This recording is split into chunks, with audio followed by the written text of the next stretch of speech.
Whoa! That Snips episode. Oh god, I'm so rough from it. Oh, so many bruises. Shit, I'm so glad to be out of that. That was a terrible Snips episode.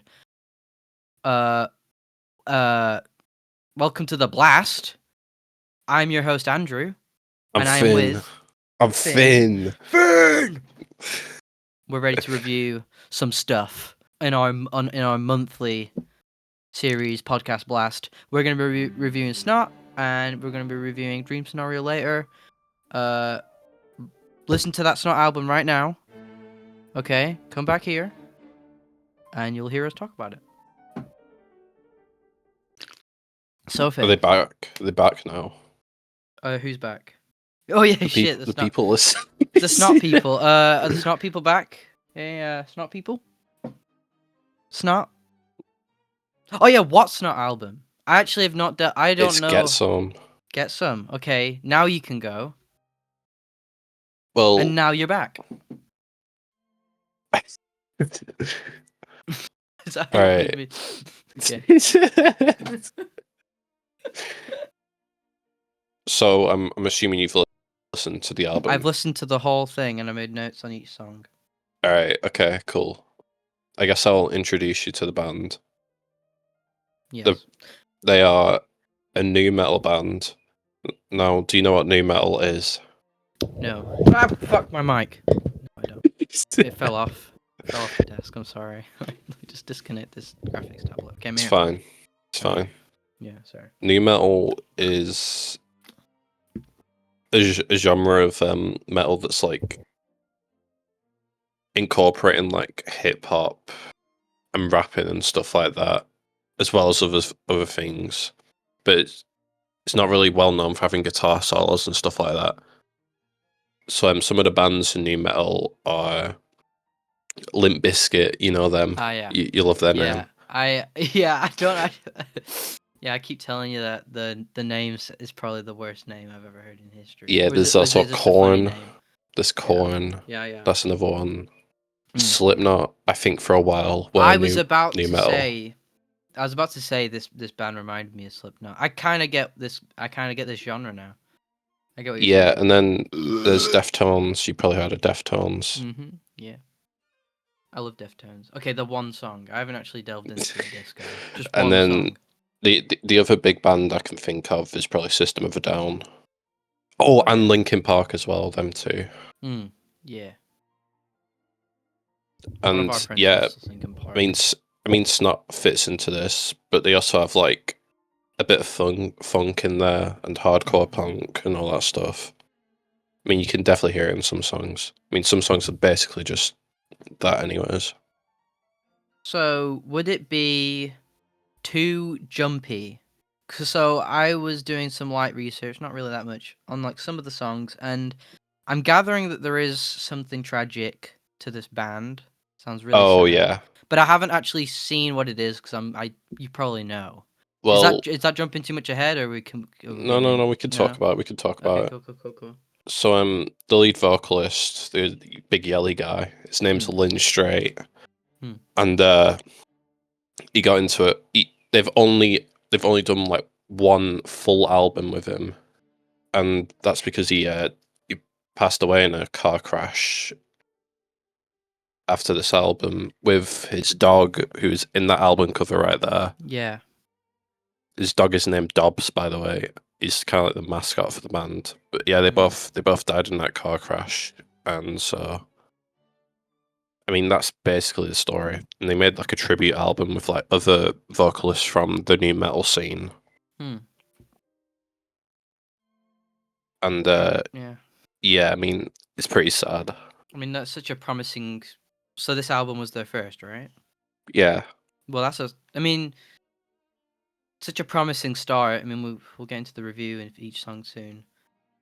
You know, and I see so many people just absolutely adore it. Sad that it just had to end so soon with that kind of partnership. Yeah, it's annoying because I know that they could have been like as big as like Slipknot or Limp Bizkit. Yeah.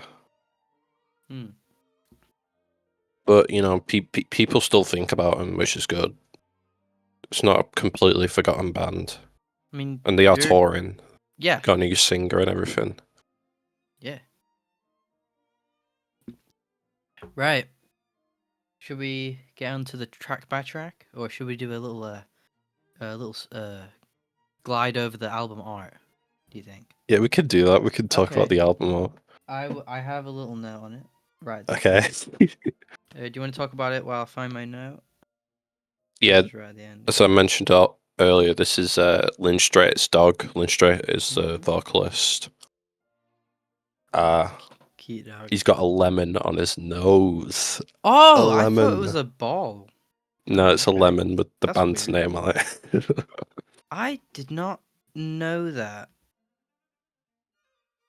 Really? I love album covers with like dogs on them. I have so many saved. How is that a? Sorry, I'm confused. How is that a lemon? It's a really strange lemon. Or am I looking at it wrong? Ah, I see it now. Yeah. There's a little tiny little thing at the bottom. Okay. Okay, yeah, I know. That's it. I was just okay. Yeah. That was just I don't know how they confused. managed to get the dog to look at the camera because mine would not do that. They could have superimposed the lemon Oh, really? on top of the face. Yes. I don't even know what that means. What does superimpose? Superimposed.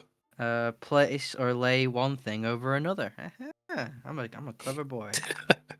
Well, I mean, what do you have to say about this album cover? You said you had some notes I on it. had a note on it, but it must be like in the middle of all of the track notes. So basically, my note was, and I put it at the end because I thought it'd be fitting. But it's almost like the dog is the band, right? Yeah, well, he's the And mascot for the band. yes, and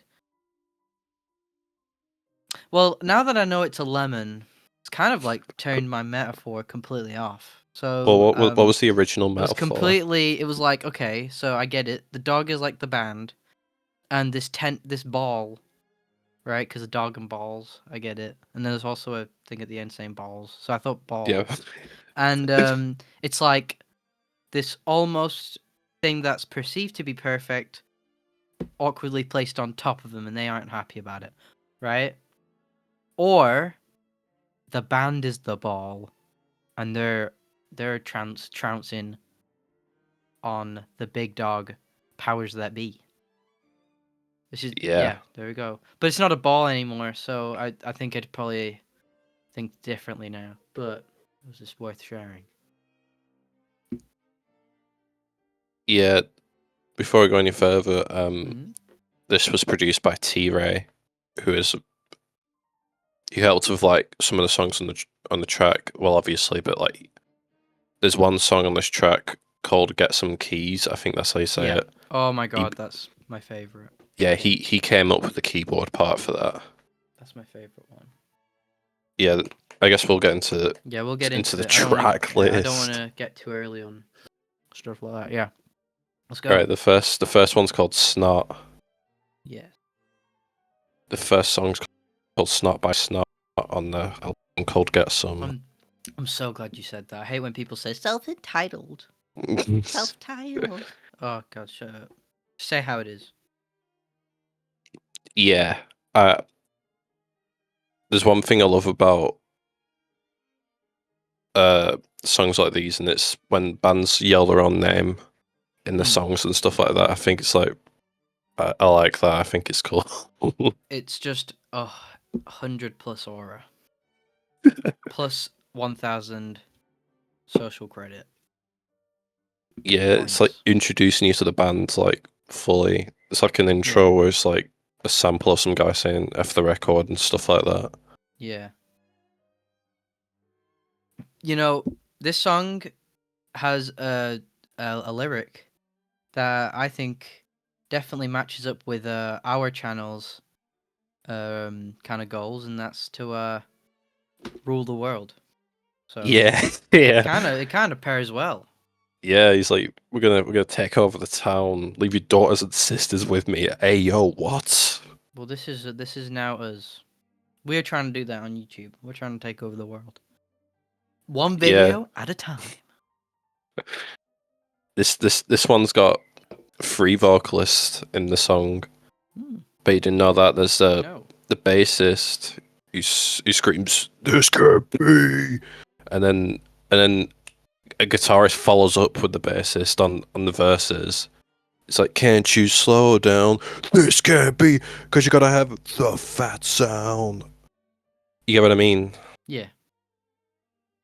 So yeah, I guess I forgot to tell you there's 3 vocalists in the band. Well, that makes sense. I believe that. After listening to it, I believe that. Man, this song is such a good opener for me. Yeah, I think so too. Because then there's that like cut halfway through the song where it's just drums, and then the bass like teams up with it, and it cuts to him like kind of rapping. You know what I'm on about? Yeah. Towards the end, right?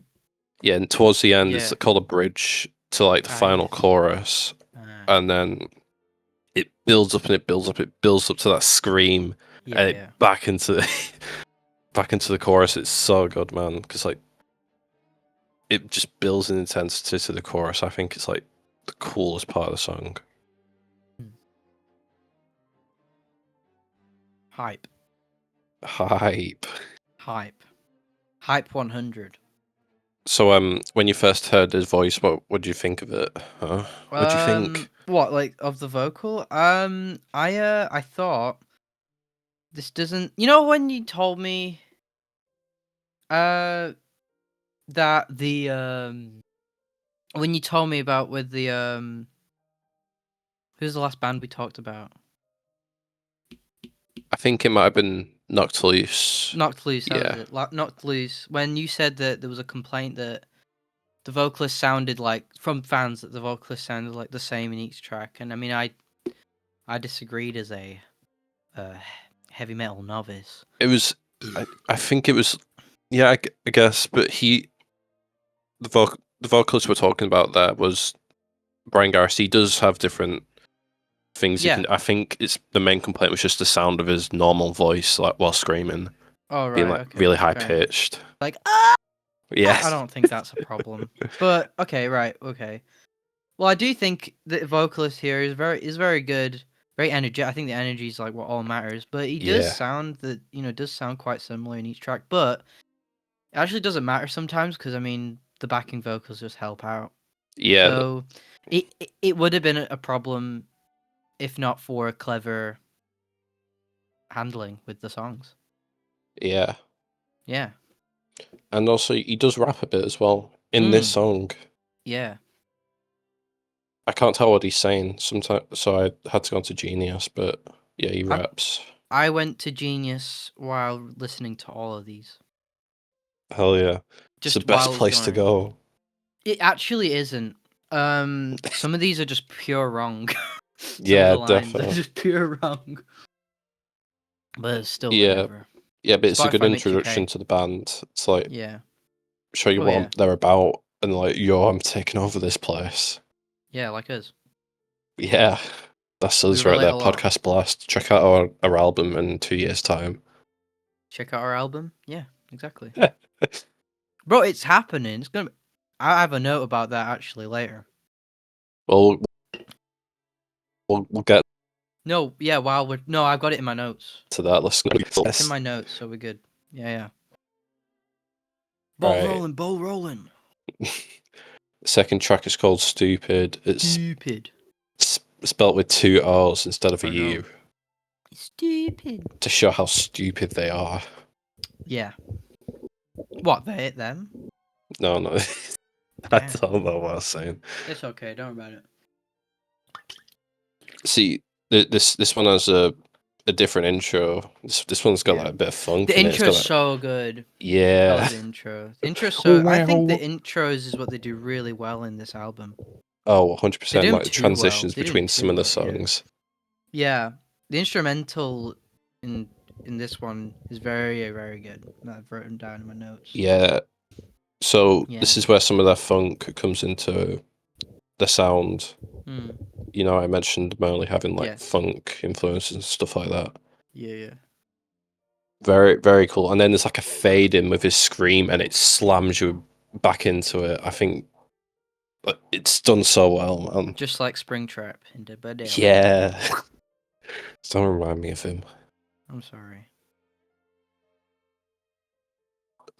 Oh, sorry, my dog's barking. It's fine. Don't worry about it. It's all good. It's good. It's good backing vocals. Yeah. And then, man, I always hate speaking about these songs and not getting to like play it again, so I can confirm.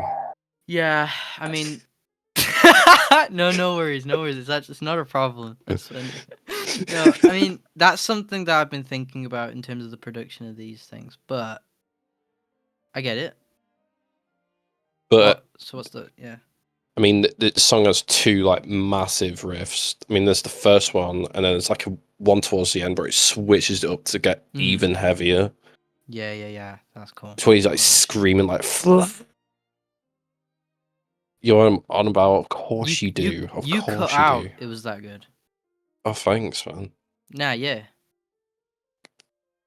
My note here is the instrumental sounds like I'm in a just about functioning bowling alley place, but like my filter on my eyes is only seeing green, like the Matrix.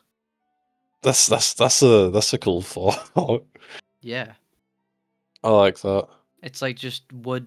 It's like wooden structures, and it's all rotting. But it's like all I see is green, like the Yeah, Matrix. I mean, some of my notes were makes me want to mash so hard and punch someone in the face. Yeah. So there you go. Yeah. I've got another note. I also like how it talks down to elders, because they don't know nothing. They don't know nothing. No, they don't. So there we go. Yeah, yeah, about the song. Yeah, it's definitely about people like blindly hating things just because they're not used to it or something like that.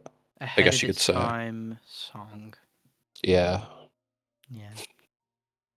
we'll Too go ahead of its time. into we'll go into the third song called Joyride. Joyride, which is tied for my personal favorite on the album.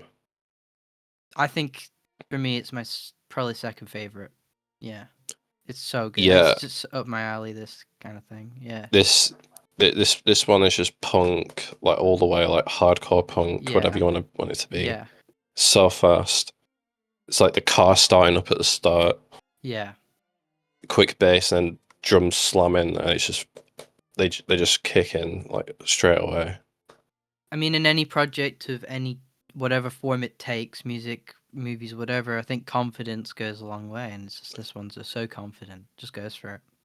Yeah, and the chorus as well is like the Yeah, I wrote that down. yeah. Backing vocals, so good. I think the backing vocals of these songs, that's when it gets good. Yeah, he's like chasing after someone in this song. Yeah. He's got his 44. Do you know what that is? A car? Well, I've just clicked on the meaning, and it's a gun. It's a full gun. Damn. Damn. Violence. Yeah, so he's Family Guy wouldn't have any of that. no. Peter's just living for the first time too. Yeah. Right. Yeah. Oh. This, sorry, my dog won't stop, No man. worries, bro. No worries. No worries. This is entertaining. Entertainment. Let the dogs Yeah, bark. there's the Team started. choruses, and then they have a rag guitar solo in between. I'm pretty sure. Yeah, they do. Yeah. They have a solo, and then it just blows up in your face at the end. Like the car just blows up. Yeah. This is one of my favorites. My You have second. to, yes, Easily so yes. good. Yeah, second. Really loved it. You play this in a car and then you just crash into a tree. Okay, yeah, I mean, It's yeah, I won't make any more notes on that, just for the nature of the history of this album. Joking. the It's not. next one. Yeah, let's go. The The next box. one, the box. What is this? Do you know? I I only have one answer. Is it a TV? A TV. I don't know. was thinking more like a prison, maybe. Like a This is prison cell. the only note I have on this song is this another TV allegory like System of the Down? That's literally it. I'm thinking this album could be like a concept album, kind of. He's just been chasing someone, he crashes, and now he's in prison, and that's called the box. Yeah. This one, it's so hard to remember sometimes, but I'm pretty sure this one has a really good chorus. In the box, doing time. Sorry. That's fine. No, don't be sorry. You gotta catch. No, we're gonna get copyright strikes because Oh of my good yeah. singing. No, it'd be right. It'd be right. I mean, you heard of Malcolm in the Middle, right? Yeah, the guy with Breaking Bad Man. Yeah. Did you know that to get around the using different songs, but they wanted to use different songs, they just made everyone hum it, and then Breaking Bad guy, when the stuff he hummed, he managed to actually like get a royalties for it or something. I don't fucking know. It was weird. For the hums themselves. I don't know. That's a real. I don't even know if that's right. So you can't hum a song now. No, you can't hum. You can't get his hum. Like you can't put his hum as like the background music of this podcast. All right. Okay, man.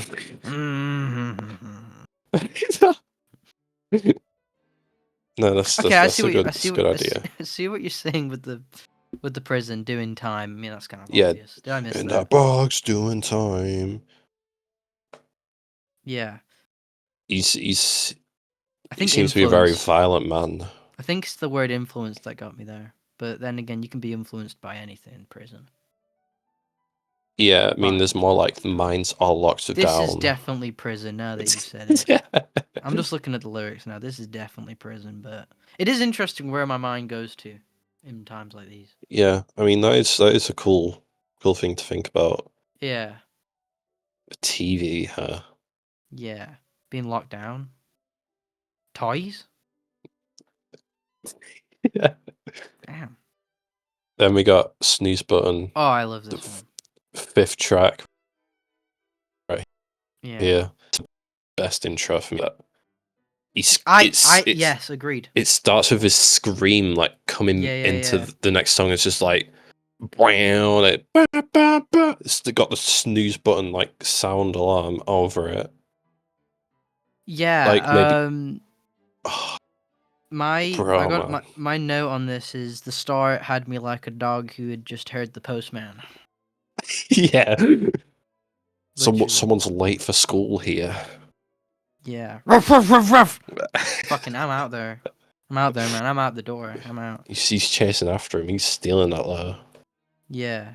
Oh yeah, and yeah.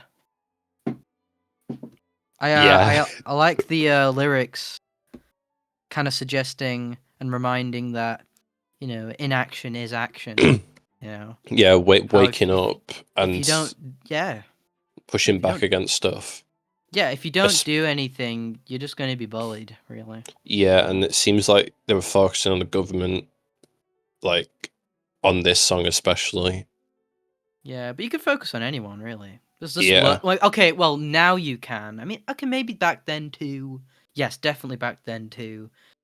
But, you know... But it seems like they were mainly calling out the government, and that was, like, a very common thing to do in the 90s.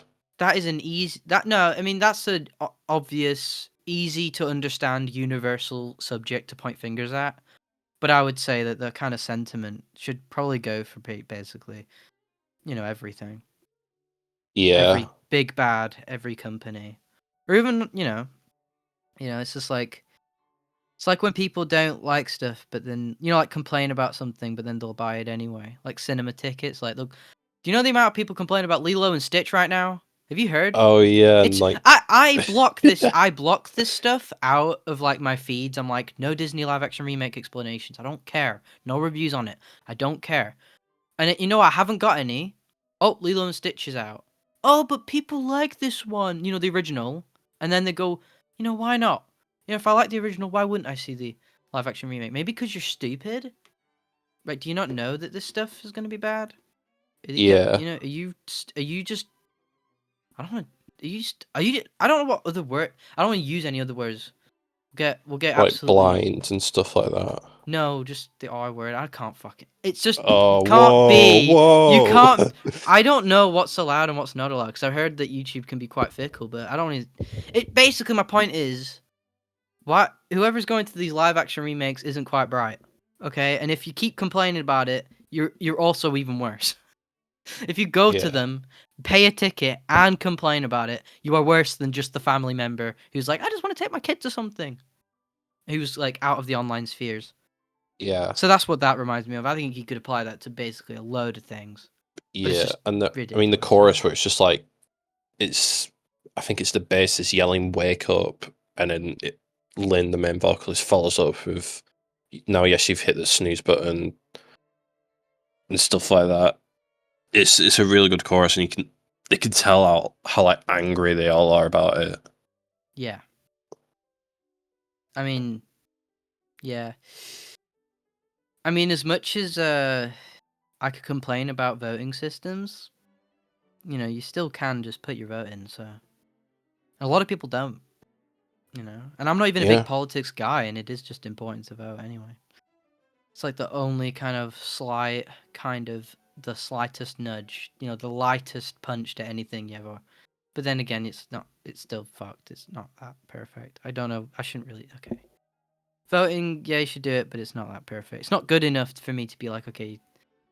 I don't know. That's a different topic. I'm not getting into it. yeah. Next one Whatever. we You know what I got mean? 313. Oh wait. One last note about the last song. All I right, was looking. I okay, was looking at these lyrics, right? And then I compared it with mine.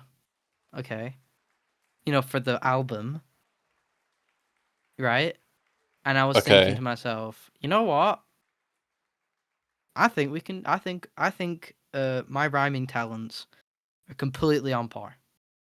I was just looking at Really? this.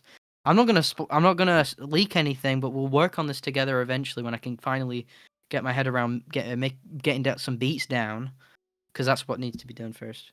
For that, and I'm like, whoa. If these rhymes are like what's acceptable, and I'm not saying they're bad. I'm just saying, bro, this is like awesome.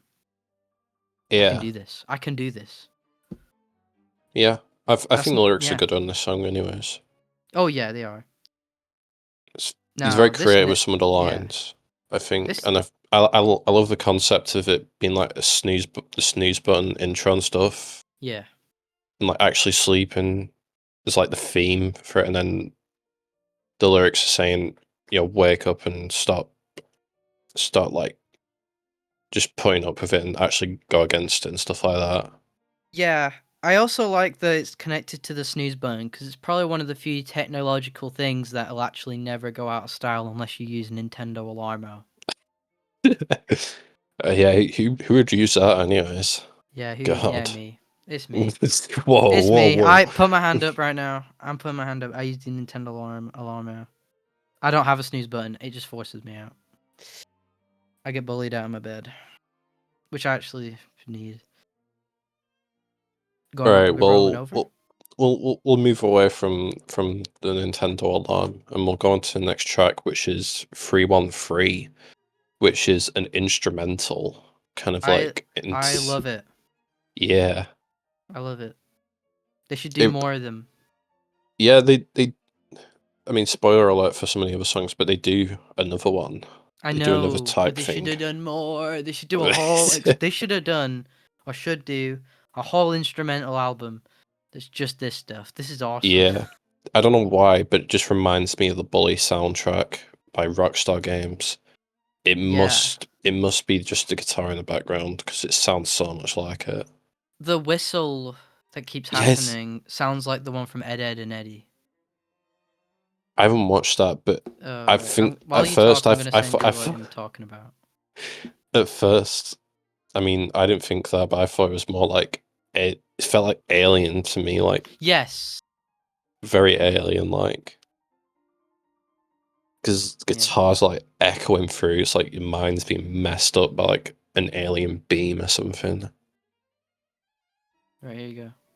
Oh, let's have a look. Let's have a Just look. listen to these whistles. They remind me so much of that.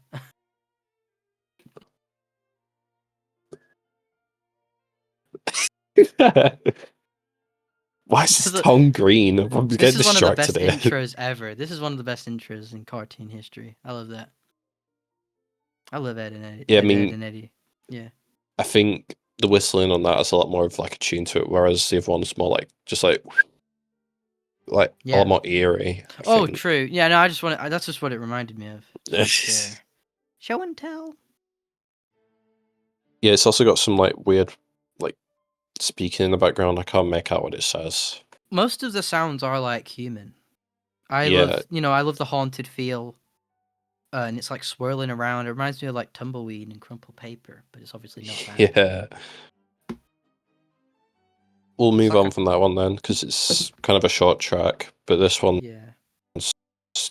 longest, I think. If I look, get some. Yeah, it's what, like 6 this minutes one's long? almost 5 minutes. Damn! Yeah. I was wrong. I was off the mark. Yeah, it's the longest one. Yeah, I just wanted to say before we start, there was an ad literally between this song. Oh, So wow. unfortunate. The only song, and there's an ad between it. Would you listen to this on? YouTube. Screw No, YouTube. but yeah, I mean, the only song, yeah, whatever. It don't matter. I just wanted to mention that. That happened with the previous thing the thing we reviewed on the Patreon. It's like, okay, these musicians need to get their head straight, right? Ads at the beginning and ends. That's cool. But add in between, that sucks. But yeah, no. So in between this song that we're talking about right now, I Yeah, I thought was it was like, at the what is end of the happening? song. Like No, every song it was at the beginning and beginning and end. But this one, for some reason, I felt the need to have an ad that in between sucks, it. man. Well, I just need to mention this, right? It's like trailers not being uploaded in 4K. You need to mention it. Anyway, yeah. Man, Get on that's with it. horrible. It's not even that long of a song, man. Yeah, exactly. It freaked me out. I was like, "What are you doing right now? What are you doing, YouTube?" Well, Yeah. anyways, number 7, Get Some, is tied with Joyride for one of my favorite songs on the album. Yeah. Those two are in the number 1 spot for me. And it's probably because of that one riff when it kicks in. It's like, no, no, no, no, no, no. No, no, no. No, no, no. I'm gonna stop right there. So good. Before we get copyrighted. I don't Because think I'm too good. I'm too good at it. You are too good at it. Yeah. What else do I need to say about this song except it slaps? It's the best song. Cool. That's all I have to say. The only note I had was the ad one. So I don't think it left. I don't know if it. I don't really know if it left an impression on me. I've no clue. Well, obviously not, man. You were more focused on the ad. Yeah, that's weird. Yeah, I don't know why I didn't write anything. But it's all good. Yeah. Alright, well, I mean, I'm playing it. I'm playing it. Go ahead. Oh, yeah, the intro. Yeah. The intros are the best bit. They should just make... It starts with, like, a bass part. It's like... You can barely hear it, but it's there. It's, like, deep, man. They should just do one single where it's just a bunch of intros. All, like, next to each other. Yeah, or just instrumentals, because I want that so bad. I know of a band who's done that. Yeah. Who I was really big fan of instrumentals for. You're gonna have to tell me because I dig them.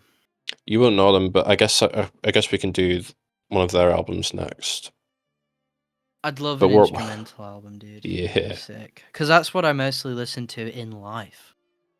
I guess while you listen to that one, Get Some of These is just like a extension, right? Yeah, so So there's like free. You know, we'll forget about like the list of the songs, and we'll just go to those 3 songs at once fair. because they're Okay, all that freaked me out. So yeah that's weird. they're all the same but modified. You get what I mean? There's 3 of them. Okay, right. I think YouTube in its album in the album I was listening to, I think it missed one It might have because been I this just have one. Get Some and Get Some of These, and then I was looking at the lyrics while doing it, and I was like, "Whoa, this is finishing way too early." And yes, I did, and I did still play in the middle. I'm not schizo, right? But okay, I might have missed like the middle bit. I'm guessing Well, yeah, Some of there's These is like the end, right? Some of these is number 10. The end is My Balls. No, I mean in the Get Some trilogy. You're saying it's like Yeah, yeah. 3 songs in one, right? No, there's Get Some Keys, there's Get Some of These, and then there's Get Some. So Get Some of These, and then Get But Some Keys so Get Some of These. is the Did I middle put one. is the one? But is it? But I've got it listed straight after Get Some. No, after Get Some is Deadfall. Oh right. Okay, that must have been ordered wrong, but it's all good. Yeah, I Yeah, have because Deadfall after Get Some of These anyway, so I think it should be in order after that. oh yeah, another note about Get Some. It's very similar to like the intro is very similar to 313, the track before. Yeah. It's got the same guitar vibes, as well as a really cool decision with the drums to have it like I'm going technical here, you won't know what I'm talking No, about it's it, all but good. Go ahead. the drums are using like a ride crash as the intro, which I think is really cool. I don't think enough drummers use that. I mean, I'm a big fan of the drummer on this record and the groove on it. Oh my god, the groove, man. I wish I could talk more about this song. You can. Imagine if we like every other react and we reacted during the songs when we played it. I mean, see, I know for the song portion, we should probably do. That's a separate conversation we got to have about how we got to organize because it is a bit awkward. I mean, I I would think for here's what I Yeah, think. yeah, okay. We we listen to the songs together, but we don't play that part. We cut that out and Hmm. then we just give our thoughts straight after the song for each one. Fair enough. See, that could work, I think. And I then yeah. I think this is a separate talk we got to have later because yeah. it's also I think yeah we'll have that talk later. We'll just carry on Anyways, reviewing the song right now. That's a number separate yeah. 8. Number Number 8 is 8. Deadfall. Yeah. Did you listen to this since it Yeah, seems like I've you listened missed to out on all of it? them. No, Alright, no, right. I've listened to all of them. I think it's just some wrong organization maybe on the Yeah. album. Well, this one picks up the pace. This one's hardcore punk. I know Yeah. hardcore punk when I hear it because it's like the most I'm into right now. Yeah. This one has some funny parts for me. Mm. There's like this western part they cut into, like this country western part. Do you know what I mean? It's like a banjo Yes, part. see, I wrote a note very cool It's to like lean into the barnyard. country theme a little bit. I wrote that, yeah. That's I like that. That's what That's makes this so one much distinct. personality, Yeah, man. it does. Yeah, and I think this is one with.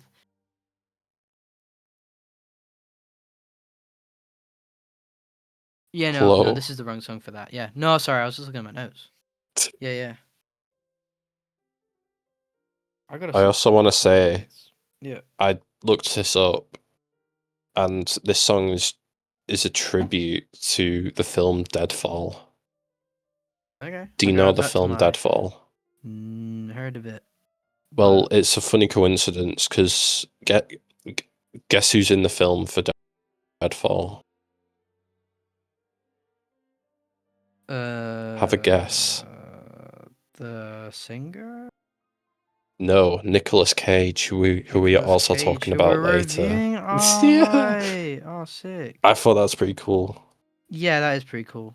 We very cool coincidences over here. Which Deadfall? Because there's like multiple. 1993 Deadfall. Very good. Okay, thank you for that. Okay, it's got Terrible reviews, but I'll still put it on the watch list and watch it. Not that that matters at all. Yeah, interesting.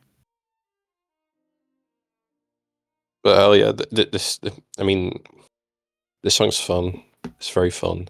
Yeah, definitely agree. Yeah. I have a lot of fun listening to this one, especially the country part. Yeah. It's sort out of like nowhere because they haven't done anything like that until this point. I found the country bit very satisfying. It's just as Yeah. fun as the next song's name. I just lie. That Alright, I Just Lie is song number 9. was an amazing transition, by the way. Thank you. You're welcome. I love the beginning of this the most, apparently, according to my notes. Oh really? Though I do think, looking back, I think.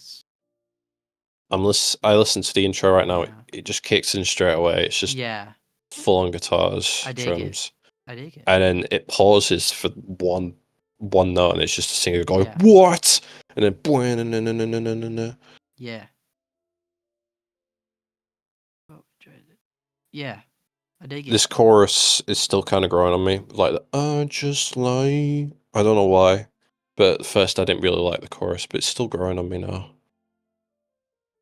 I love the chorus too, and I love the instrumental. Just like all of the, I think the instrumental is probably the single most attractive thing about this album to me. Oh yeah, it's like Instrumentals their are strong point because yeah, like each instrument like stands out so much to me. yeah. Everyone in charge in that, round of applause. Really good. Yeah. Oh yeah, I want to ask, what do you think this song is about, Finn? I think. I mean, you read the lyrics.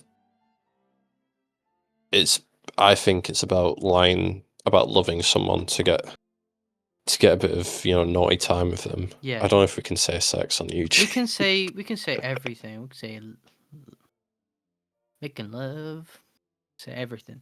But yeah, that's what it's about. Pretty much, I just lie just to fuck you. Yeah, I only asked that because I looked up what somebody said it meant. I don't know why of this song of all of them I looked up what does it mean, but it's just someone said like women are too material, neurotic and weak-minded. What? And they demand so much that they need to be lied to at least a little bit or no one's getting laid. Thank you, Meta for You by Groovehound. 9 years ago. I guess I can kind of see his point. I don't believe most of what he's saying. No, I just found that humorous. I was like, okay. That's okay. Going really hard in this. Yeah. Is that going from his personal experience? Well, I think it's just lying about loving them so they can get some good stuff. Yeah, yeah. Very good though. Very, very, very good. Yeah. I'm trying to find my notes. You got notes? Dude, you're better at doing the note stuff than me. I keep mentioning that I have the notes like I'm making a point, but like I really shouldn't be. I should be like, I don't have any notes. The drums stand out to me on this one. I forgot to say this earlier, but like I try playing like this drummer a lot when I mean I don't know if most people know, but I am a drummer. Yeah. And I try to get some of his style in my drumming because it sounds so good. It's so like creative and stuff like that. One of the better drummers that I've seen in the field. Well, you've seen worse ones. No, I've seen way worse. Oh wow. Meaning, I've seen very competent drummers, but I've never seen any as masterful as Finn over here. Thank you. Just keeps getting better and better, raising the ceiling, higher. So that's all you need to know, audience. Well, let's get some of these. Number 10. This one is kind of like a remix of the Get Some intro. Wait. So what's the next song? Sorry, I think Get think some it of is. these. Get some of these. Oh my god, they have the order is wrong. But yeah, go ahead. Yeah, it's kind of like a remix of the Get Some intro. Yeah. A lot more eerie, weirder, like playing wrong notes on purpose, kind of stuff. Okay, I did not hear this one. You're gonna have to just you're going on loan. Well, yeah, it's just got the same beat and everything. It's got like the same vibe to it. Not same vibe, but like same pattern and stuff like that. But they've just got like off key notes and stuff like that to make it seem like you've just, I don't know how to explain it really. Was this really short? This song? Yeah, it's like Oh not no. even a Okay. minute. It's Okay. 57 seconds. I have. This is. I have listened to this. The only note I had on this was just cool shit.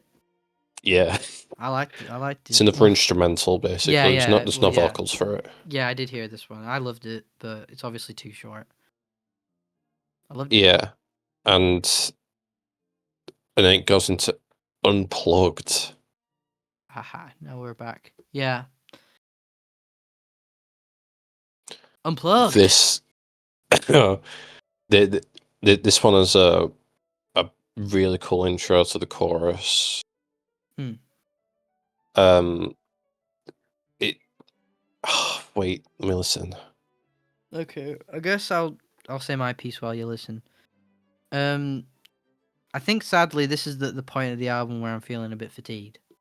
You Oh, know, as really? from an album, yeah, because I'm listening to these one after another because I kind of I value the album experience, and at this point I am feeling the fatigue, but at the same time probably wouldn't have it too different to how it is, just because it does allow it to feel like one piece of the same project, and that is an important factor I think of an album.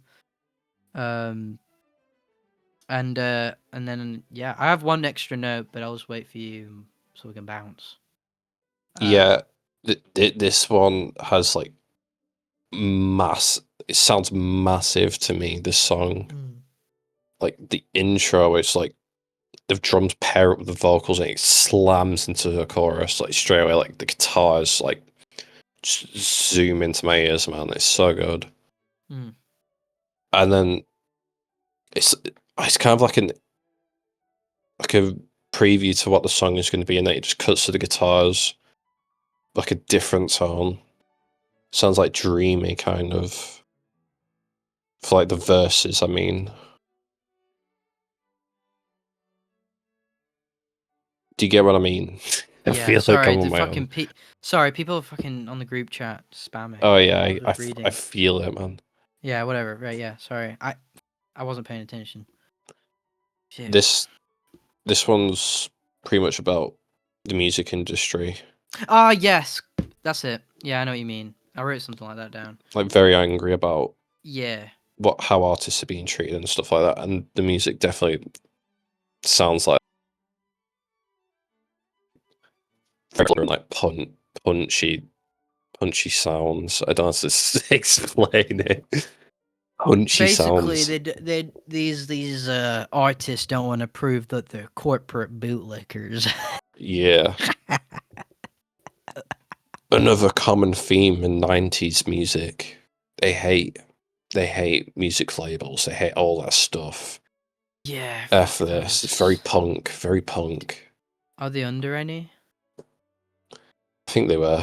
It's okay. I mean, you can't escape it, really. You do need to kind of have money behind you to even to Yeah. reach a wider audience. Well, now you don't, but you do. So that's sad. Yeah, But it's like yeah, calm down your sound, man. We need this to be like more commercialized. I want this yeah, on I an hate that. advert Yeah, sometime. yeah, yeah. That reminds me of De La Soul. Have you heard of that band? They're amazing. Dale asshole. De La Soul. De La Soul. I may not be saying it right. De La Soul. Basically, they're like they like they're like a 90s hip hop group, I think, where they did what's it called, mixing. They did what the fuck, my brain's gone. Basically, they were good. But one of the things that they were told to do was do like one out of all of the album tracks. They were like, "There's not one that we can just use as the single." And they were really mad, so they like forced one out. They were on Feel Good Inc. I don't even know. Yeah, they were on Feel Good Inc. Yeah, they're really good. De La Soul. What's it? The song. It's like I forgot what song it is, but they were kind of like basically forced to make them hate that song in that album, which is me, myself, and I think that's the one that they hate. Yeah, you'll know them for like Magic Number, yeah, Feel Good Inc. right there, and a few other Gorillaz songs like Yeah, Sweepstakes. I didn't notice they've been on that many Gorillaz Yeah, songs. they're amazing. Yeah, they're really good. De La Soul's a really good group. They're really great. Yeah, well, Another, anyways, yeah. Sorry, I music just wanted to industry mention from sucks. another. A lot of bands talk about it, especially my favorite band, Slipknot, on one of their heaviest albums. But enough about Yes. that. We're here to talk Yeah. about Snot. Enough about the nostalgia critic. I wonder if the Nostalgia Critic would make a tribute to this album. People would rip him apart. People would really not like that. Such a love letter to the wall. Yeah. You can get your honey code in the link below. Yeah. Unplugged is good, but I did feel a growing I get the fatigued thing at this because point. Yeah. because some of these songs start to sound similar to others, Yeah, exactly. That's it. including Yeah. including this next one. I don't know how to Tetaco. pronounce. Google, tell Tetaco. me. Tataco. Well, I don't really. Does it matter?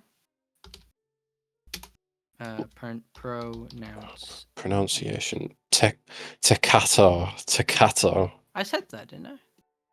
Teccato.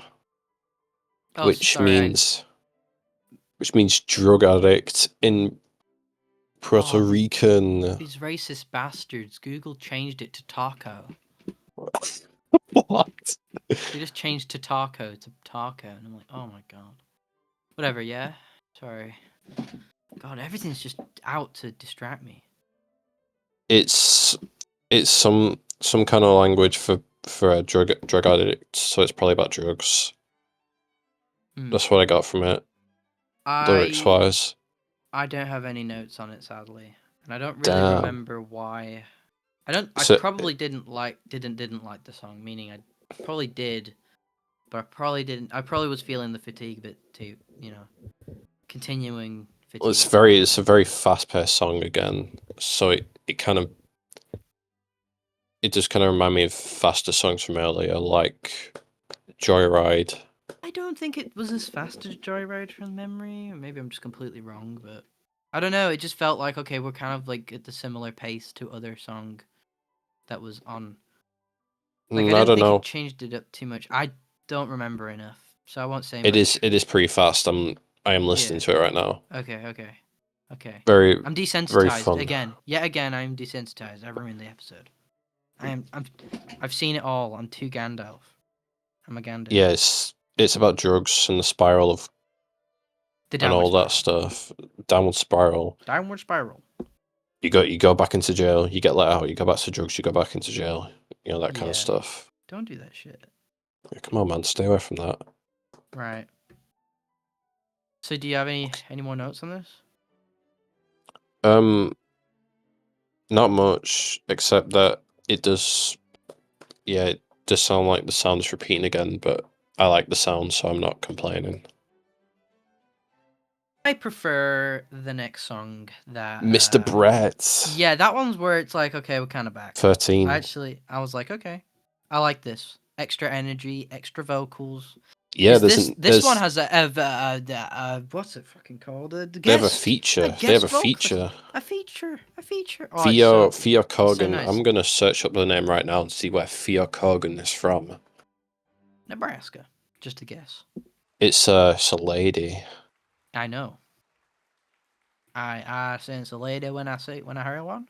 She's actually been in some films. I don't know any of them. Why? Live Freaky, Die Freaky. Heard of that one? These are probably not. Yeah, I'll put them on my watch list Oh, now. she was in Zoolander, so there I you go. haven't watched Zoolander. I'm probably never gonna watch Zoolander in my life unless I'm forced to. Like Orange, Oh, Clockwork she Orange was style. in an all girl punk band called Lunatics. Well, there we go. That's cool. I'll check her out sometime. Go ahead. So yeah, what'd you think of this one, Andrew? This one, the Mr. Brett. Mr. Brett. I liked it. It's just probably the most fun one out of all of the songs. Yeah. Just got a really nice energy to it. I just really liked it, and I think just the extra vocal power helps so much to differentiate it and kind of perk you up a bit after the last two songs.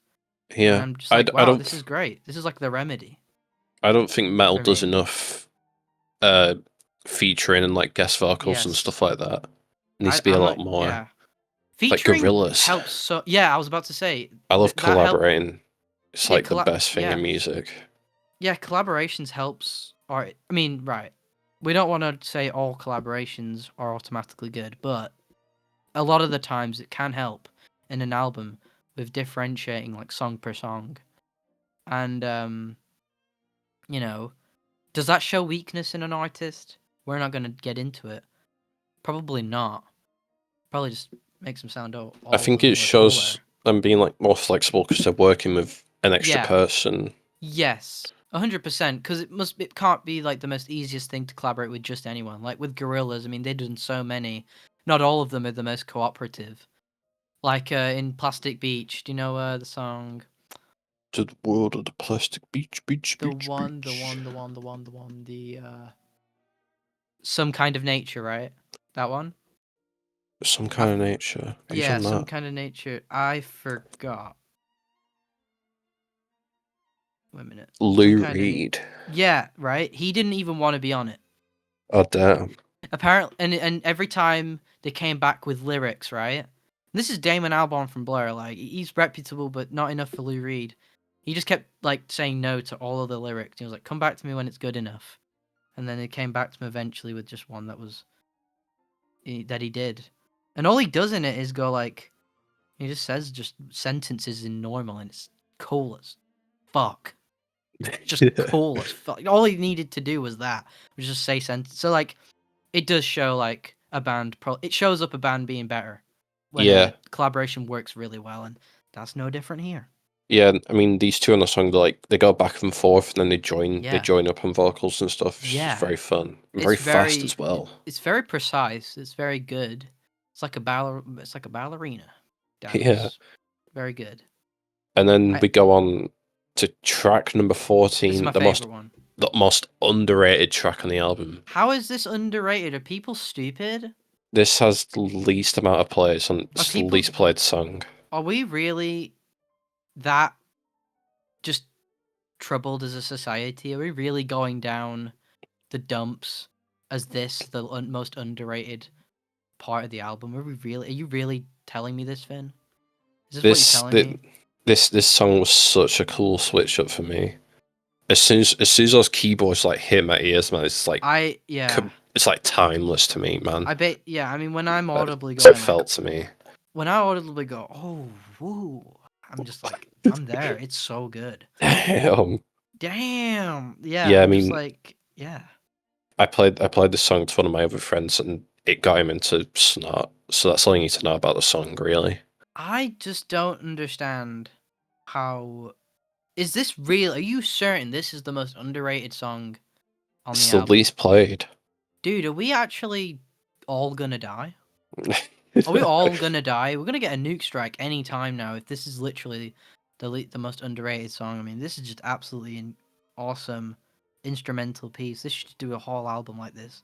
Yeah, I I don't think know how to explain it. It's like jazzy. It's very jazzy. it's just incredible. I don't care. When I struggle to describe something, it probably means it's too good for this world. Yeah, I just it's wrote, what the fuck? This shit right here. The best of the album, hands down. What the fuck?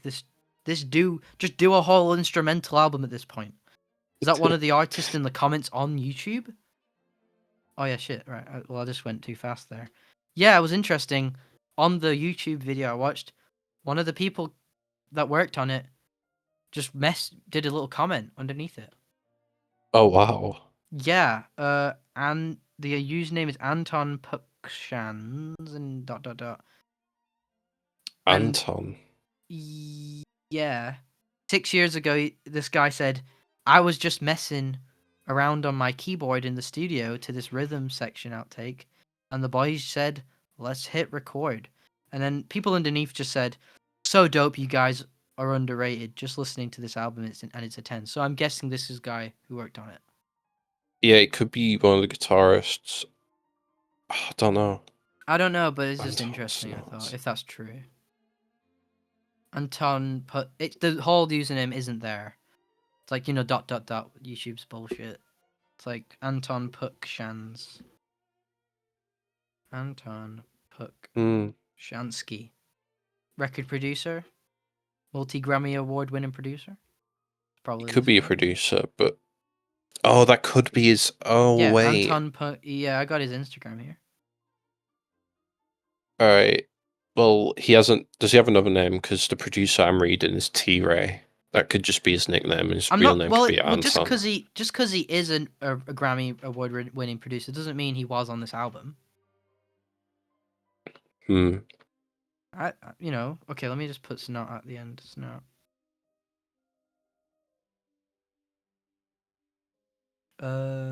Oh wow, he has. Just for some other stuff, the Yeah. producer for this album also did some Cypress Hill as well. If you know, Mm. if you know who Cypress Hill is. Yeah, audience, do you know Cypress Hill? Of course you do. Do you know? Idiot. I do, yeah. Yeah, he produced "I Ain't Going Out Like That" by Cypress Hill, which I thought was pretty Okay, cool. I just found I that out. I cannot confirm and deny that this guy. I'm just gonna have to trust this comment and the people that responded to it. Well, I can just search up band. He said it was produced. He produced some of it. Is that what he said? Okay, fine. I mean, we don't need. Okay, we don't need to go forth with this. I'm just trusting the comments. That's cool though. He just commented Yeah, on a yeah, video. exactly. Yeah, on the best track of the album, in my opinion. IMO, in my opinion. Cancel me if you want. Yeah. You're all gonna die. Cancel me if you want. Then we got the last song on this album, 15, My Balls. Mm-hmm. Mm-hmm. I wonder what this one's about. Hmm. Do you have any ideas, Andrew, what this one could be about? I've no clue because I only have one note on it. And what's that? My note is end it on the dog. Yeah. Classic. Oh yeah, I didn't even notice the dog barking at the end. Classic. Yeah, this is the song to end an album on. Like everyone knows the words to this song. Yeah. My balls, wanna put them on your chair. Yeah. It's my. It's a really good song to end the album on. Yeah. I Yeah. think I don't know if this one was a single or not. I don't think any of these were singles. I think it was just released at once. Chad move. Chad move. Yeah. Again, I mean, we might as well talk about the whole album now because the Yeah. instrumentals carry so hard, man. Yeah, that's my biggest takeaway is the instrumentals, yeah. They are the only things that keep it truly not only, but basically I think for me the one thing that keeps it fresh consistently all the time Yeah. I throughout. mean, and the energy as well, like the vocals and stuff. It's like Yeah. I love energy in music. It's like my favorite thing.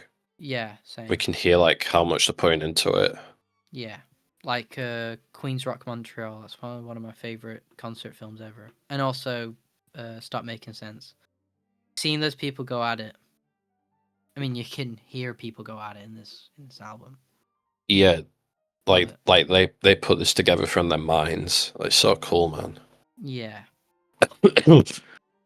Happy This, moshing. That's what this is. Album should have just been called Happy. Go on mosh. Go on yeah, mosh. Go mosh. it feels like this album was meant to be like the album before their best album, if that makes sense. But I see what you mean. Like Gorillaz trajectory. Like yeah, they make that first Gorillaz album and then, which is, I think, amazing. I can't believe people don't talk about it enough, in my opinion. But whatever, right? They'd make Demon Days, and basically made it irrelevant for most people. People still hail that as like the best one. Generally speaking, I'd say Plastic Beach, but that's like, I get what you mean with the trajectory. Like they'd make this one, they did make the next one, and the next one would be yeah, it would the be even ultimate bigger form. and even more like Yeah. so much more going on. Because I know you can hear it from this album, but they experiment so much, even though it's their first album. Yeah. Like the country and the jazz, the funk, the rapping, they put so much into it, man. Yes. And yeah, I mean, I love it a lot. I mean, you can already tell because I have the album physically. Like, what the hell, man? On what I have a format? CD of the album. CD. Yeah, Physical media. yeah. For the right. Play it in the car, full blast. Yeah. It's the best. Yeah. It's up. It's on my top 10 of favorite albums of all time. There we go. That's what I have to say about it. What about you? Me, I think this is a really good heavy piece. It's very fun, and I think that's what matters the most. Is it's just really pleasant to listen to. It does change it up. The instrumentals are just overly next level to the point where I just wish that the whole album was just those. But at the same time, stuff like Mr. Brett, really, you don't want to be missing out on that shit. And though I did have some fatigue near towards the middle, like kind of middle of the end kind of deal. It ended middle well. Of the second half. Middle of the second half. Yeah, it ended great. Just should, if it begins fun, it should just end fun. Or unless you're going for something thematic.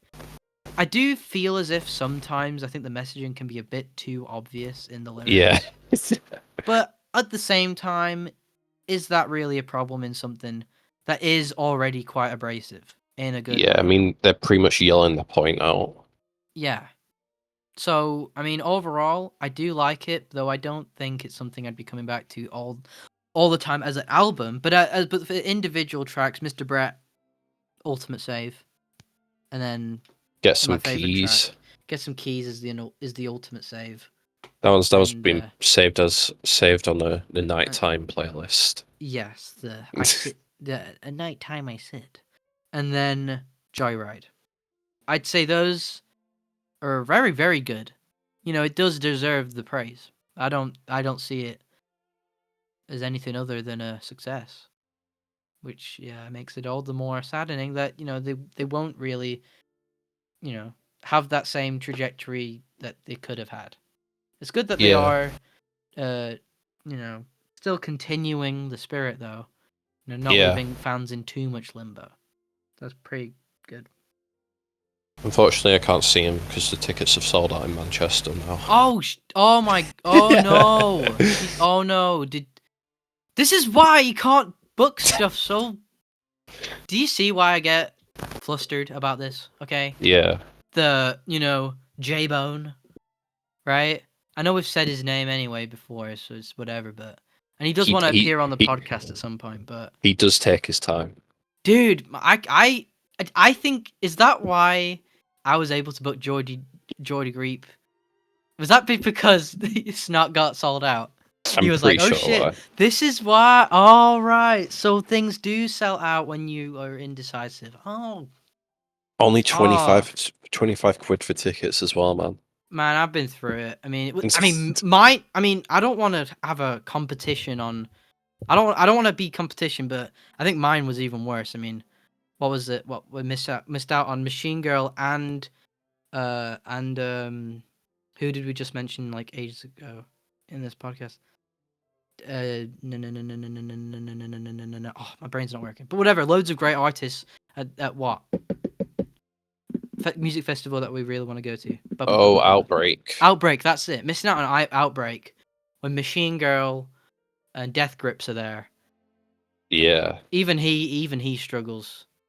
Even he struggles with that. I mean, and that's why you should just focus on one instead of just like looking at so many other places Dude, to it go. sucks. Like he was mentioning like all different types of stuff. Oh, let's Dude, go to this place. Let's go to this place. Let's go to this I place. think J Bones learned anyway. J Bones learned. I think he has. It's Hopefully. whatever.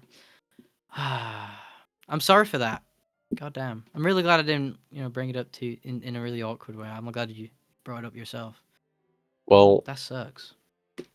well, that's sad news. Let's move on to Dream scenario. dream scenario. Okay, so we'll do a little spoiler-free review. It's a A24 film directed by. I'll bring it up.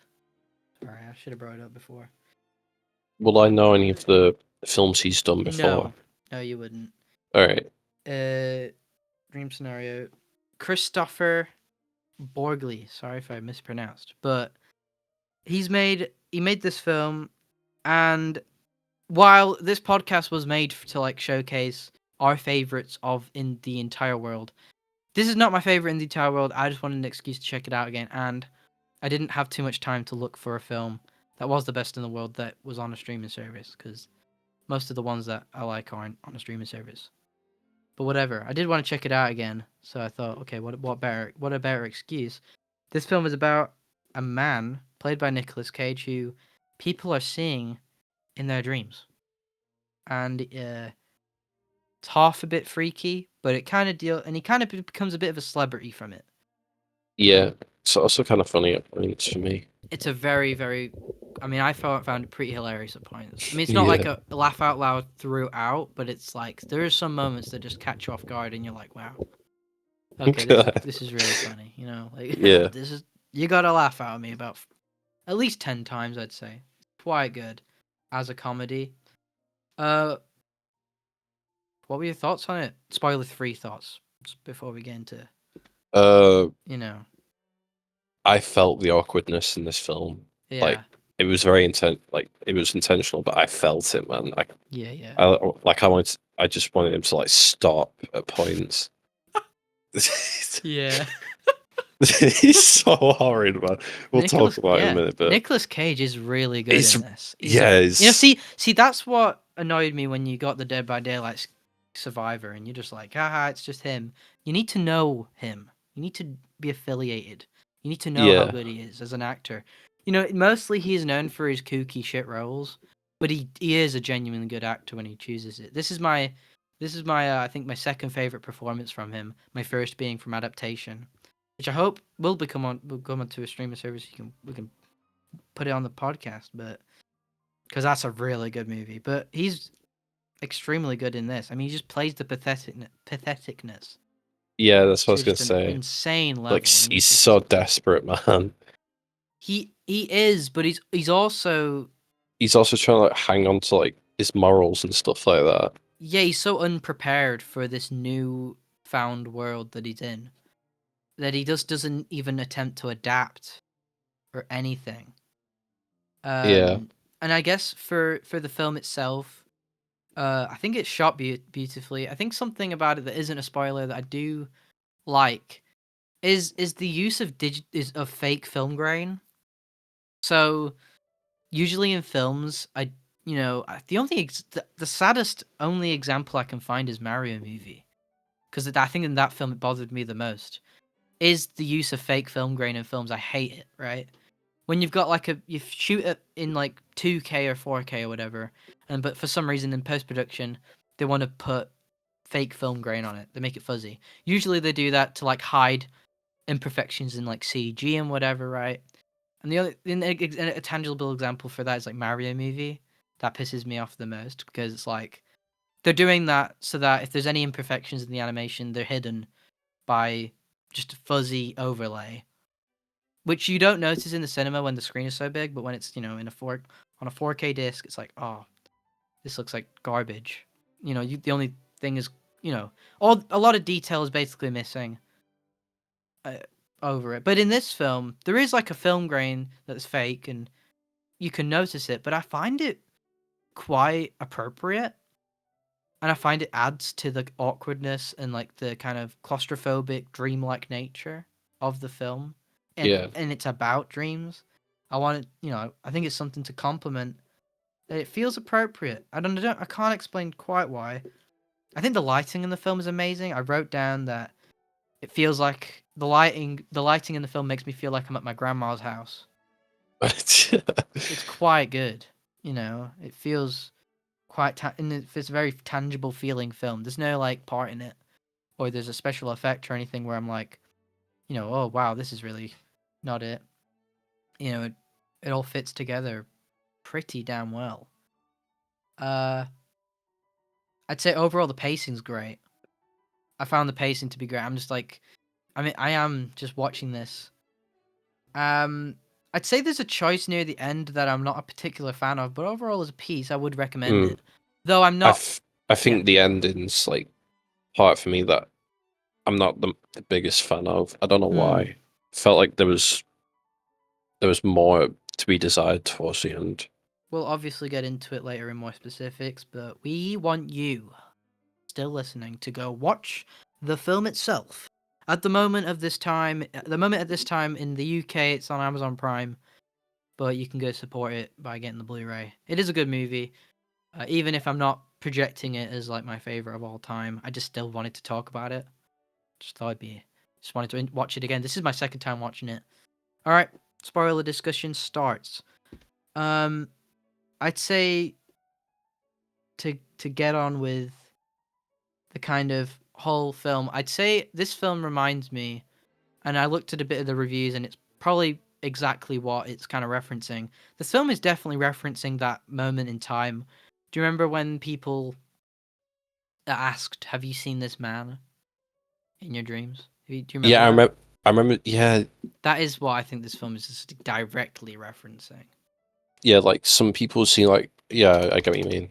Yeah, even though that was it was, realized to be an entire like farce. It's still quite interesting that this movie just kind of, I think it's one of those movies where it like looks at an idea, kind of like The Boys. It looks at an idea and goes, "What would happen in real life?" Obviously, it's not real life. There's a lot of comedy that's and a lot of reactions that aren't realistic in the film, but it kind of does give a sort of Yeah, I kind of mean, out. I Yeah, can think of one of the reactions when the woman gets her finger chopped off.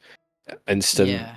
rolling around the floor and Paige is like, he attacked me. I love that. That's so funny. More to what there is two halves to this film. The first half is the kind of uplift, kind of okay, newfound fame and celebrity status, and it's all good. And then for some reason, inexplicably, the dreams start turning bad, and then the second half of the film is his downward spiral, if you will. Like a It's just rough one as well. It's horrible. it just gets it goes from not the worst but not the best to basically complete downfall. You are just watching, yeah. And it's just what the worst part is, that part where he's trying to go see his daughter at the play, and he doesn't think about what his daughter might feel Yeah. or Yeah. what will happen and how it might ruin the experience for her. He's thinking like very selfishly. Comes in, Yeah. slams someone's finger off. He sees his wife with another man watching her daughter at the play. It's so bad, man. It's interesting how this film, I find the dynamic so interesting because it's also not interesting at the same time. Nothing, none of this is his actual fault, really. It isn't. It's not his actual fault, but the way he goes about it, you can also not blame him for. But at the same time, he is also not helping himself in the slightest. And I Yeah, do, and yeah, he it's needs to think about other people's like yeah. visions of him Well, he and needs what to, they think of him. yeah, he needs to like stop. It's strange because when we're saying this, he shouldn't need to do these things that we're gonna suggest, but he should have because it is hard for him in the story to put his mind in someone else's brain. You see that the film, it's interesting. I just find the dynamic with him, you know, it's kind of like a parallel to celebrity culture, but not actually really, but it is. Like, it's not an actual realistic depiction of how a celebrity goes rise and falls, because his rise isn't like that notable. Like, he's spread around everywhere, but he's not known for anything truly that good or great. He's just known to be in people's dreams, doing nothing, and then eventually he's known for a guy who does horrible things in people's dreams, and people are scared of him. And yet, a lot of the events that transpire remind me of so much of kind of real life. Like, like his apology is quite reflective of when celebrities, screw up. When they do a little YouTube apology video, the famous YouTube apology video they do. Yeah. And you don't fully understand it, and they're just doing it because they want to get everything back. Yeah, like he says like, "Oh, yeah, I understand what you're going through finally." And so me understanding what you're going through is finally making me change my ways. Even though we have to stress, he doesn't have, there's nothing he should change, but he kind of has to. It's just very strange dynamic, but it works within the universe somehow. It does work as like a believable universe in some way. I just find it quite interesting, especially on a second watch, because I watched this in cinemas and I liked it enough, and I watched it again. I still like it enough, but I do find some of these aspects a bit more interesting on a rewatch. Yeah, and then he embraces it towards the end when he's selling that book. Begrudgingly, but he does. Yeah. He put the Freddy Krueger gloves on in France, because for some reason France likes it. For some reason, I love. Also, the guy he's working with, is that I've never seen a film of his or even know why he's popular. Is that Michael Cera? Yeah, that's Michael Cera. He's incredible. I forgot he was in this, and he's just awesome. They both Nicolas Cage and Michael Cera in the film play it so well. Yeah, he plays it like he's interested in, but he's not at the same time.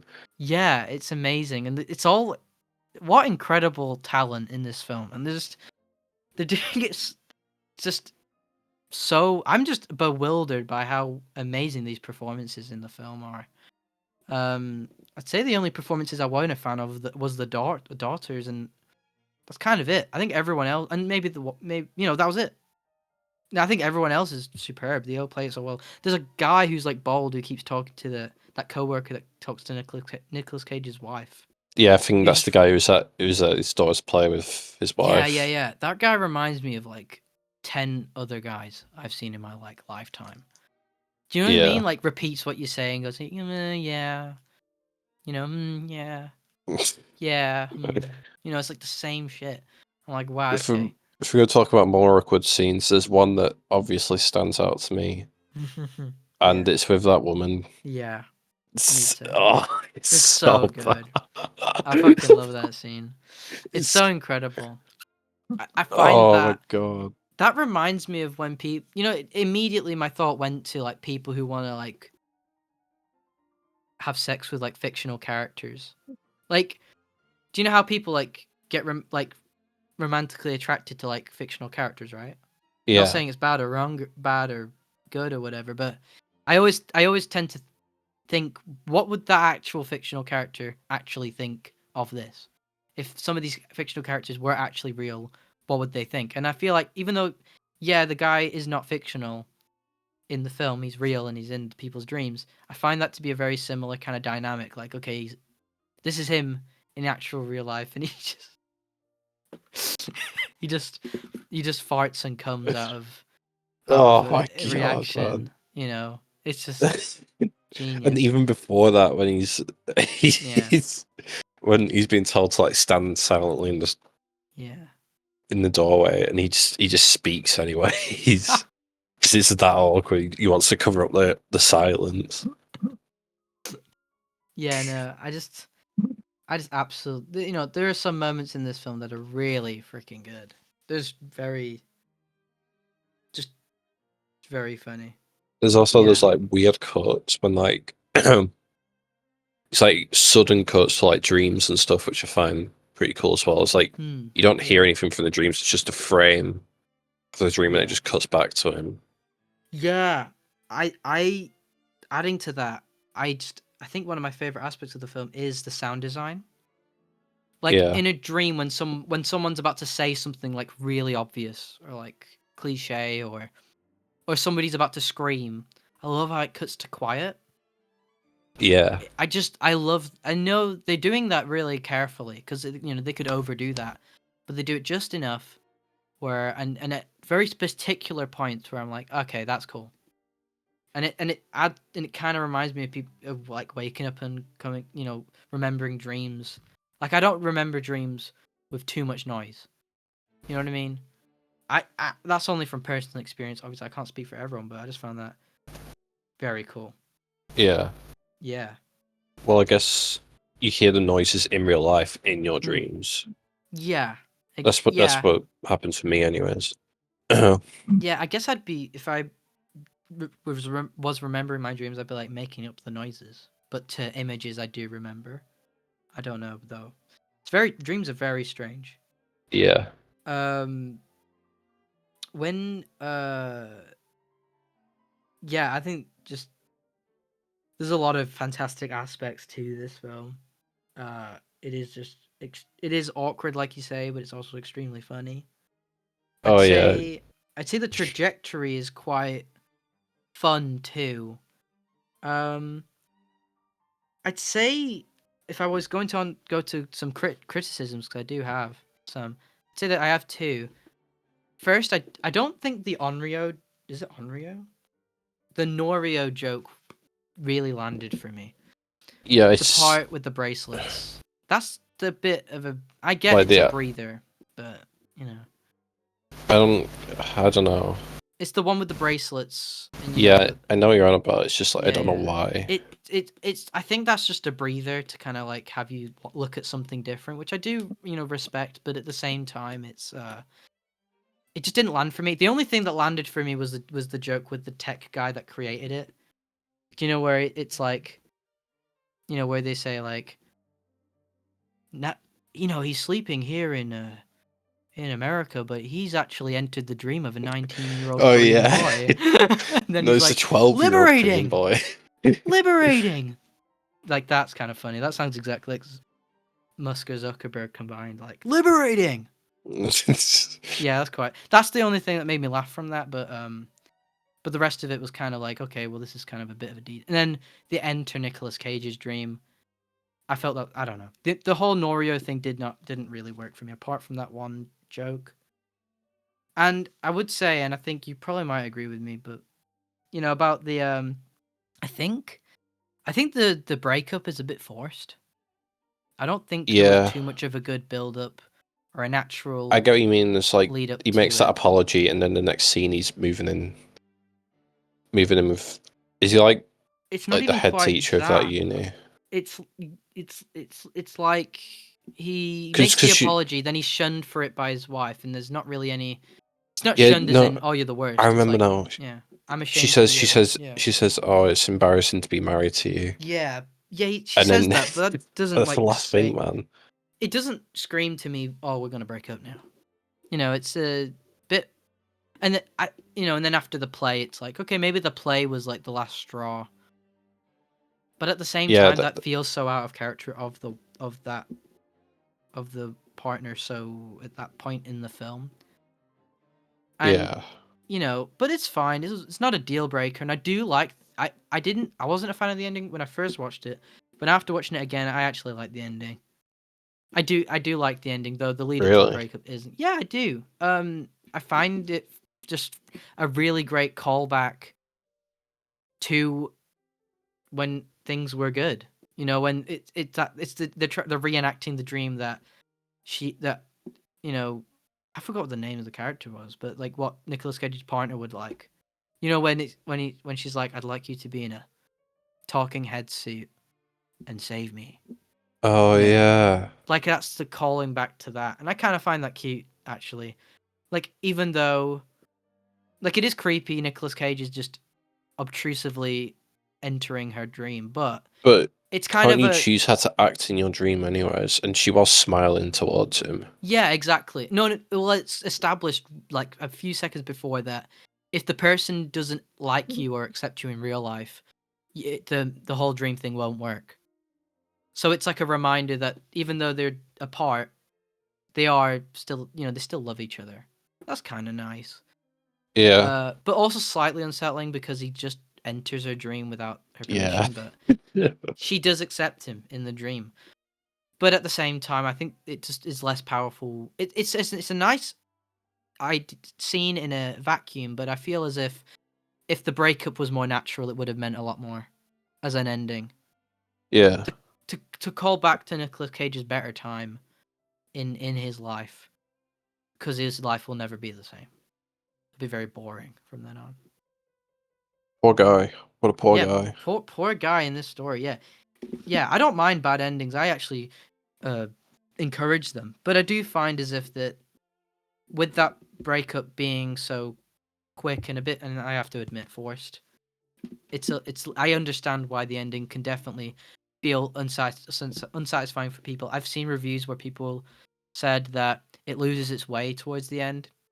And I think that breakup bit, I think that's what gets it, that feeling that way, you know. Because Yeah. it's just because the relationship is so well forged, not forged, but it's a well presented relationship. It feels healthy, you know.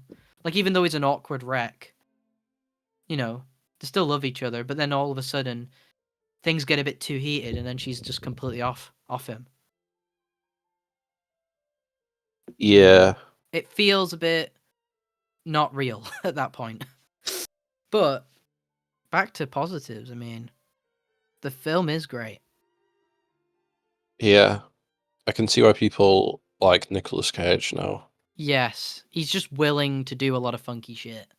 You have not seen anything yet until you've seen Adaptation, by the way. We need to see that at some point. Adaptation is like my favorite film that Nicolas Cage is in, just bar none. And I don't think ever he'll top it. Even though this film was pretty recent. 2023, I think. Yeah, it was. Yeah, 2023, like mad, like yeah. Very good. And it being my my second favorite Nicolas Cage performance, pretty good. I mean, I've watched a load of them because he's in a movie like 2 to 3 times a year. I don't know. Like that might be an exaggeration, but I swear 1 year like recently, like in 2023 maybe, like he was in like loads of stuff. Like he's still in loads of stuff. He's just in loads of stuff. Yeah, Is he's it in like Willy. weird for like a big time actor to not No, like? no, he just helps out smaller movies a lot. And but these smaller movies doesn't mean they're the good.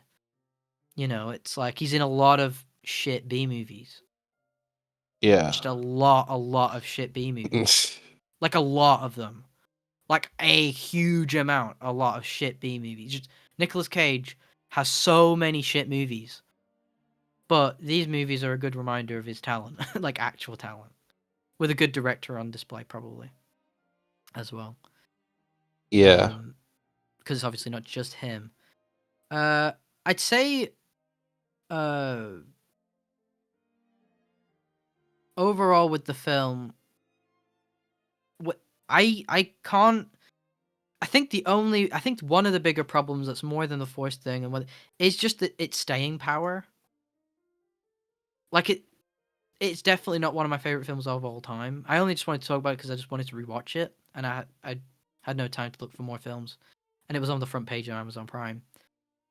While it's a very interesting, cool film, I don't think I'll be rewatching it again.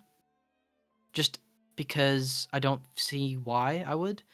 I don't think there's too much to chew on with it. You know what I mean? Yeah.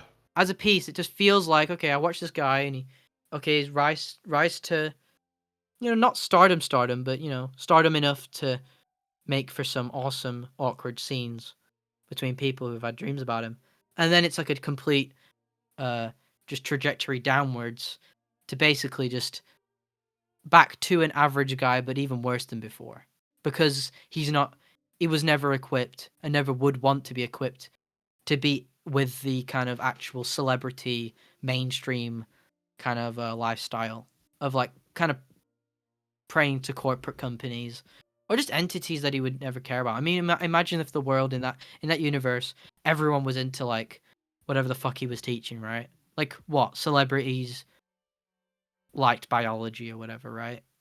And then in that case, the film would be very different. He'd be having a great life, right? If he could be sponsored by a biological scientist center, but that's not how the world works. We all drink Yeah. Sprite, right? Mainstream people drink Sprite. They don't, and that's the clash, you know. But yeah, and I'd say with it, it just doesn't have much staying power because once the film's over, I'm kind of like, okay, I've had my fill. There's not too much to overly chew on. I know the film I'm going to suggest next. Sorry, it just came in my mind. But if it's still on Netflix, do you still have Netflix? Yeah, I have Netflix. Okay, good, Of good, good. course, man. I'm watching Better Call Saul, man. Hopefully it's still on Netflix because I have a film to suggest. But All right. yeah, I think Well, I for this, mean, yeah, do you want to mention the film and I can not mention yet, the not yet, not album? yet, not yet, All not yet, right, not all yet. right. I just want to finish off with, uh, just yeah, I think that's the most unfortunate thing is that there's a lot of talent behind it, and I would fully recommend it. Though I just don't think it is like something that will live on in time forever. It is very Especially much, because I yeah. don't think that many people know about the film.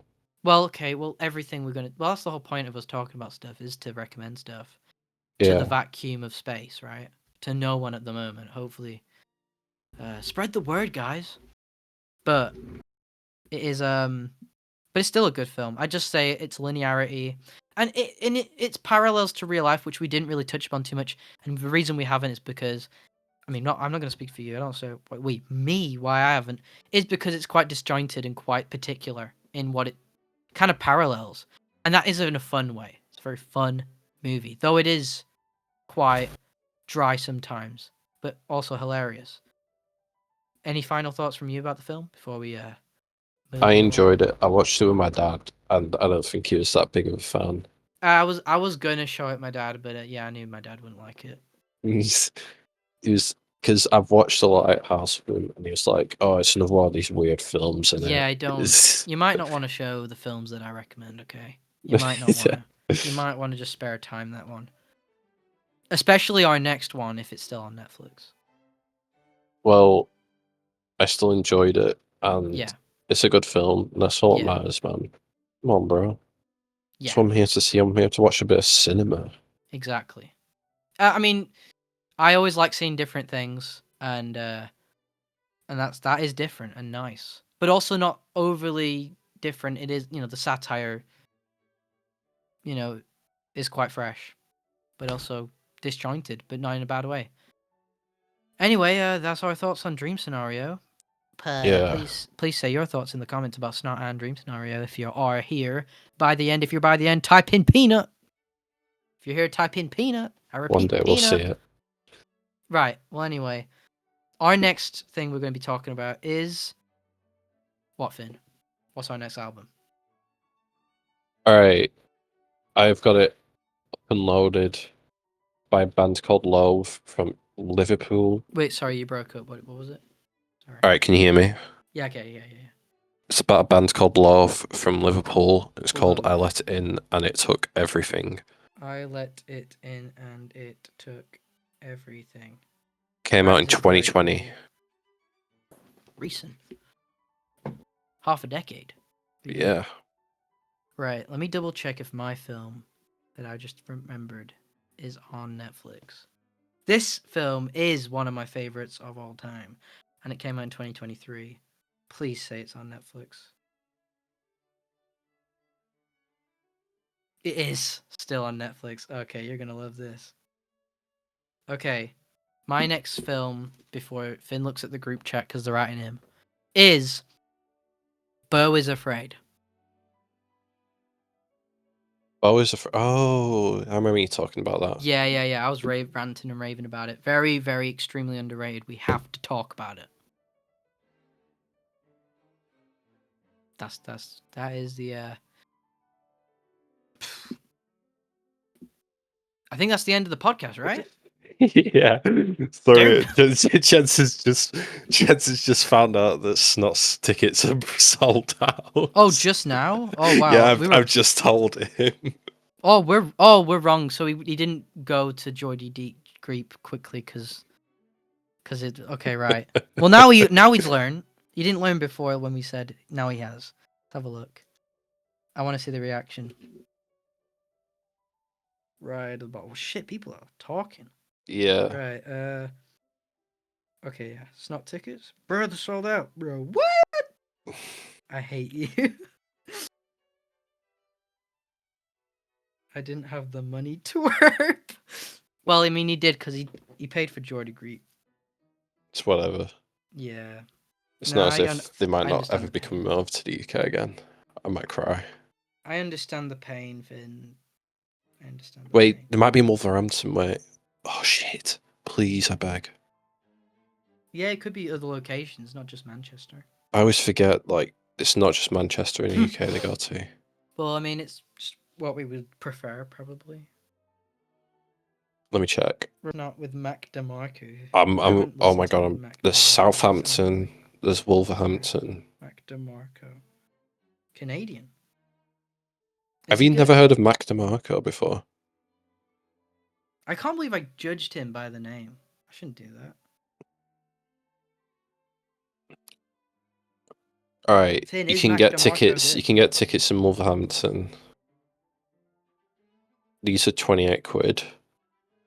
Oh yeah, Jordy Greep. Wolverhampton, Southampton. Oh, Southampton's way too far away. It is, yeah. Is Mac DeMarco good? I've only listened to one song, and that's thy mission. Is Jensen joking about seeing that? I don't know.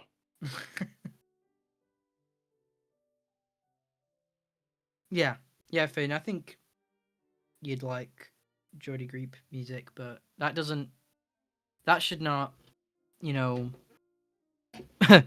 let go of the sins. Okay, I understand the pain. That's awful.